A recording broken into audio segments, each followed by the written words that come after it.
Hello. I just wanted to make a review on the Ronbus Quanta. I know there's been a bunch of reviews out there and they've rated this paddle as a well good budget paddle, and I think it's received a few awards from other reviewers, but I think from my personal experience they missed a few things about this paddle that maybe because they just have too much experience on pickleball paddles that they kind of forgot that not all of us share the same sentiment. Sure, we want to listen to uh, their their opinions and their knowledge about the paddles, but I think with the Ronbus it's quite different because of just how it's designed. Basically, it's designed to have weights on it.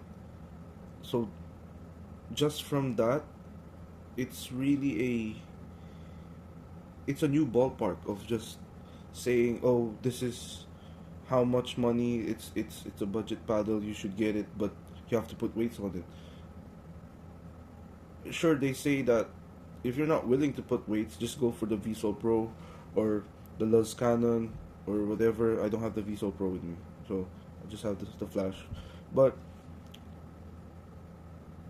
yeah, it's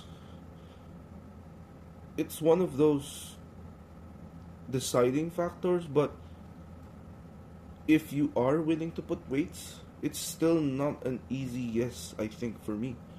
Like, my general perspective on paddles is that you have to put weights on them. I have weights here on the butt, on the sides, here as well on the butt.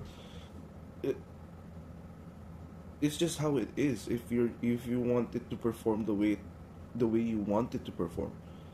So sure, there are a lot of players that play stock. Like you can play this stock and it will be powerful as advertised, right? But the sentiment that if you like to put weights on your paddles or you want to explore putting weights, I think it's the wrong sentence. It's not the right words. It's I think you choose the Quanta if you like another paddle but you can't afford it. And I'm saying that because that's the reason why I bought this. I wanted to get the J2 FC Plus. The J2 FC Plus is like the benchmark best paddle for me. I'm not gonna say it's the best paddle in general. I think the best paddle in general is still the Loco. I've tried the Loco. It's too good.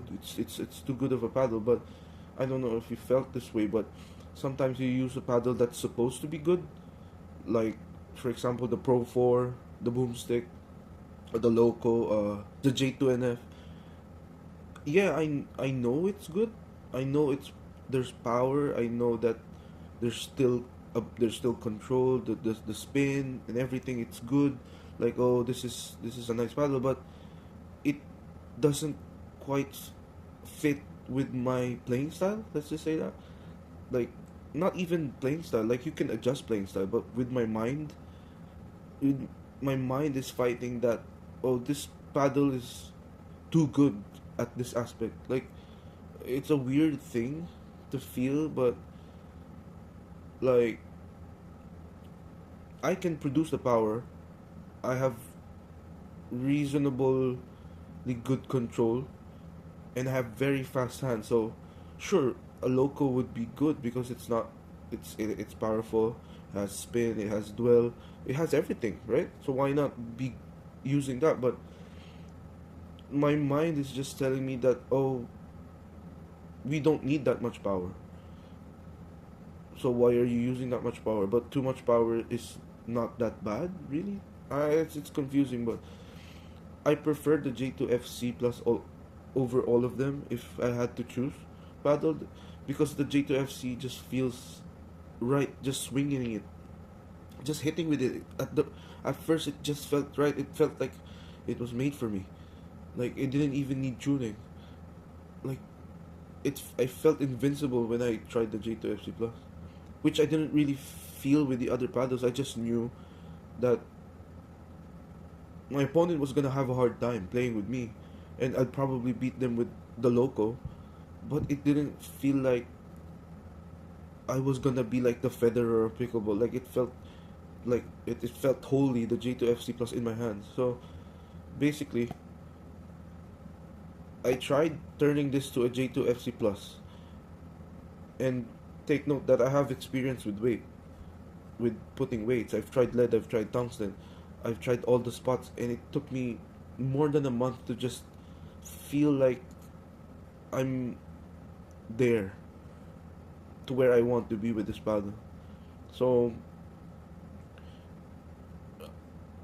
most of the reviewers say that, oh, buy this, it's a cheap boomstick, but like, why, if what if I don't like the boomstick? Some say, oh, put the weight somewhere here, somewhere there. Like, oh, those are so subjective. Like, oh yeah, sure, they're gonna make this better. Obviously, like any added weight on this paddle is gonna make it better. So basically, yeah, I've done a lot of trial and error. I put weights all over the place. I've tried the boomstick, and this is where I've gotten like 2 grams here and here and 2.5 here and here. Like 2.5 is a weird number, right? For weights, and because sometimes you just count it 1, 2, 3, 4, whatever, right? Whole numbers. So for me to get to that point of having fine adjustments of 0.5 is it's kind of painstaking, but it's kind of worth it. It's fulfilling in a way that, oh, I have this paddle that plays like a J2FC Plus, not entirely the same, like, but very close to how I felt with the J2FC Plus. So it's just in a weird space that it's priced this much, and it's priced at like a beginner. I wouldn't say beginner. Well, at this point, it's a good beginner paddle is priced that much, like 6,000 to 8,000. So, but it's not really a beginner paddle. It's not beginner friendly. It's not user friendly. But it's a chameleon. It can mimic most of the, and because of the shapes that are available, you can mimic this paddle if you wanted to, like, not exactly, but because, well, yeah, not exactly, but you're gonna get there. Like, there's no point of mimicking the kind. If you want this, you could just buy this for a cheaper price. But you get what I'm saying, right? So this paddle is not a beginner paddle. I don't want to recommend it to everyone, but if you want a paddle that's really expensive, or like just not available, or there's so many people using it and you don't want to use the same paddle as them, but you want the same feel or whatever, like, or you had this previous paddle that had low like old tech and you want to copy it, and this is the paddle you have to go for. There's no other paddle. Maybe a Franklin C45 had it shares of a bit of the same idea of customizing your paddle, but this is the best option for that, and I would recommend it if you share the same idea as me of owning a cheaper paddle but having an expensive performance. Let's just say that. I'm not gonna say boomstick like performance, because they kept saying boomstick. Like, I don't want to play with the boomstick. So this is the chameleon of pickleball paddles right now. They also released a black version of it, so if you want that, if you don't like this color, it's like a very, very bleached blue with like neon loud blue towards the bleach blue. It's not white. This is the only white part, and this part. Yeah. So hope this helps, and thank you for watching.